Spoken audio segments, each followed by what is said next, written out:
Eu acho que o grande salto dessa extrema-direita nas redes sociais foi exatamente conseguir pegar nas pessoas, no fundo das pessoas, aquilo que estava adormecido nas pessoas. Eu tenho certeza que aqui todos nunca pensaram que tivessem pessoas tão próximas, fascistas, racistas, misóginos, pessoas de uma convivência de anos, que guardavam, às vezes soltavam uma piadinha besta, né? Mas seguravam. A extrema-direita conseguiu fazer com que essas pessoas não só se liberassem, mas tivessem orgulho disso. Por quê? Porque começou a circular notícias como se isso fosse normal. Normalizou. E ao normalizar isso, em que pese isso é sempre repetido que a bolha só fala com a bolha, mas a bolha incomoda os demais.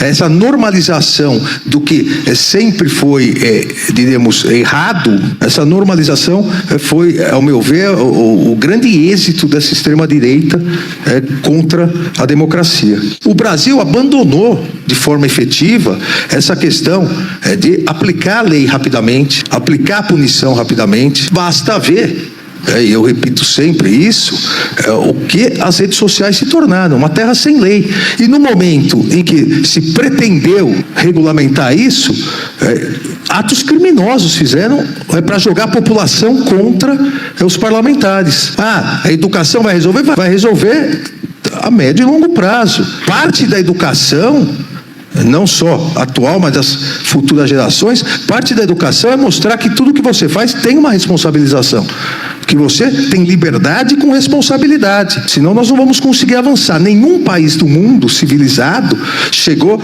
ao primeiro mundo sem garantir liberdade com responsabilidade. Então, esse binômio que eu acho que nós temos que ter. Temos que investir na educação, inclusive em relação às redes sociais, mas mostrar que quem exceder a sua liberdade com atos criminosos é rapidamente punido. Quando eu assumi o TSE, as decisões judiciais colocavam que as Big Techs tinham que tirar em 48 horas as publicações ofensivas, criminosas. 48 horas. Eles riam. Até porque 48 horas já é notícia velha em rede social. Eu fiz a reunião, falei que iam tirar em 2 horas. E 48 horas antes da eleição, em 1 hora. Eles disseram que era impossível. Eu disse que era possível, sem conhecer muito de tecnologia, mas eu sei que com um aperto de botão e com R$100 mil por hora de multa, tudo é possível. No dia da eleição, eles estavam tirando em 15 minutos. Dava a decisão administrativa, 15 minutos eles tiravam. Ou seja, claro que é possível.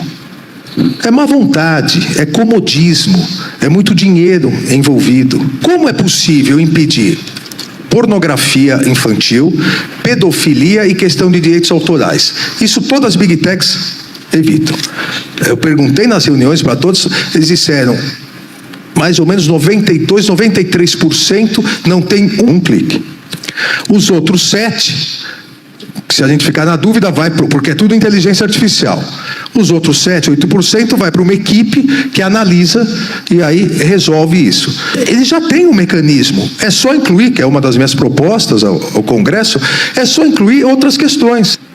Incluir os tipos penais que a nova lei previu, atentar contra a democracia, e com inteligência artificial você vai tirando. É má vontade. Então, se é má vontade, tem que ser regulamentado. Se não for regulamentado, assim, faz parte da democracia. Se não houver regulamentação, você tem que adaptar a interpretação à legislação que existe. Como o Supremo Tribunal Federal vai julgar a questão, se já foi marcado, foi adiado, mas vai julgar e vai analisar o artigo 19. Sempre é bom uma regulamentação, até porque uma regulamentação dá base para novas interpretações. Mas se não houver isso, o judiciário instigado, provocado, ele tem que solucionar. Nós não temos um Brasil non-liquid, não decido. Tem que decidir, e vai decidir. A gente não pode criar fantasias, cada um criar fantasias de como gostaria que fosse outro nomeando. Porque, na verdade, é isso. Quando se criam fantasias de um mundo ideal, é porque o outro está nomeando. Cada um deveria pensar, tá, se eu fosse nomear, porque é fácil falar, não, o outro tem que nomear isso e tal. No mundo todo, os critérios, e vou dizer o seguinte, eu acho melhor ainda é o critério brasileiro, que vem do norte-americano, que a Áustria também adota para o Tribunal Constitucional, que é o presidente da República escolhe e o Senado Federal aprova. Eu não tenho nenhuma dúvida, eu tenho uma obra sobre isso, tribunais constitucionais, estudei inúmeros tribunais, eu não tenho nenhuma dúvida que essa é a melhor forma. Tem problemas? Tem, mas todas têm. Tem PECs que prevêem que o Supremo faz uma lista sextupla ou tríplice e manda para o presidente. Ou seja, é o mais do mesmo. Obviamente o Supremo, ao escolher pessoas próximas, fica muito mais difícil você ter posições diferentes e a evolução do tribunal. Três tem que ser escolhidos pelo presidente, quatro pelo presidente, três pelo Senado, 3 da Câmara, 1 pelo Supremo. Será que não vai politizar mais ainda? Será que a escolha, como é feita pelo TCU, no TCU, que são 3 da Câmara, 3 do Senado, 3 do presidente, é melhor do que a escolha do Supremo? O presidente foi eleito.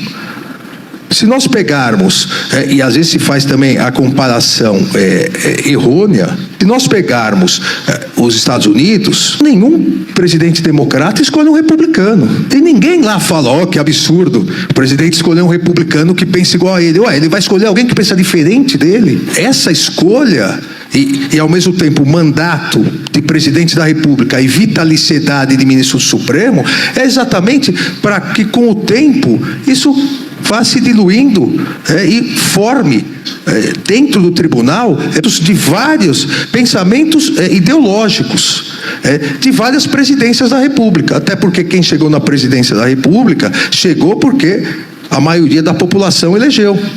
Então essa é a ideia dessa forma de nomeação. Obviamente um presidente não vai escolher alguém que pense diferente dele, isso no mundo todo. Tem presidentes, historicamente, nós tivemos, que nunca ligaram para indicação para o Supremo. E tem outros que ligaram mais.